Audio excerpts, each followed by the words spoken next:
Good evening guys! Araw-araw na problema ng mga ina. Ang uulamin ng mga inakay. Buti na lang may laman pa ang pantry ko. Charot, mahilig naman sa corned beef ang dalaga ko. Ito na lang iluluto ko. Naghiwa na din ako ng bawang at sibuyas. Maliliit ang ginawa kong hiwa ng sibuyas kasi inaalis. Pero yan, di na pwedeng piliin. Lalagyan ko din pala ng patatas at tiniwa ko na ng maliliit para healthy. Pinirito ko muna ang patatas para madali na ang pagluluto ko mamaya. Siyempre, kasama ko na naman ng magic kawali ko. Huwag niyong isnabin niya, lahat ng niluluto ko dyan masasarap. O si Inday, hindi makatiis, naglinis pa. Baka kasi puntahan ng langgam, ako din ang kakagatin. Pansin ko lang, lahat yata ng niluluto ko laging ginigisa. Parang nakakasawa na. Charot, nilaga at laksa na lang naman ang hindi ginigisa ngayon. Pati nga sinigang, ginigisa na din. Masarap po ang corned beef na to. Libre kasi. Galing pa po ito sa relief goods nung bumaha. Ganito po ako magluto ng corned beef. Pinapatuyo ko para mawala yung anggo. Hindi po ako kumakain ng baka. Ito lang ang kinakain ko na baka. Konting asin, konting magic sarap, at konting mekus-mekus. Wow, na-miss ko ang salitang mekus-mekus ah. Nilagyan ko nga din pala ng konting tubig. At pwede ba namang mawala ang pagtikim ni Inday? Akala mo naman maiiba ang lasa. Corned beef pa din yan. Okay na daw kaya nilagay ko ng patatas. Huli yata ako nagluto ng corned beef na may patatas, dalaga pa ako. Ito kasing mga anak ko ang siselan sa ulam. Pero tinanong ko naman ang dalaga ko kanina kung okay lang sa kanya na may patatas. Buti na lang pumayag.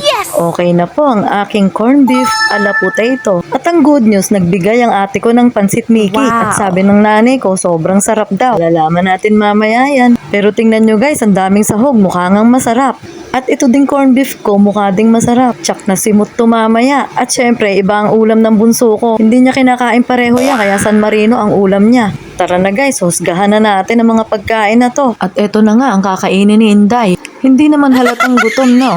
Kain na po tayo.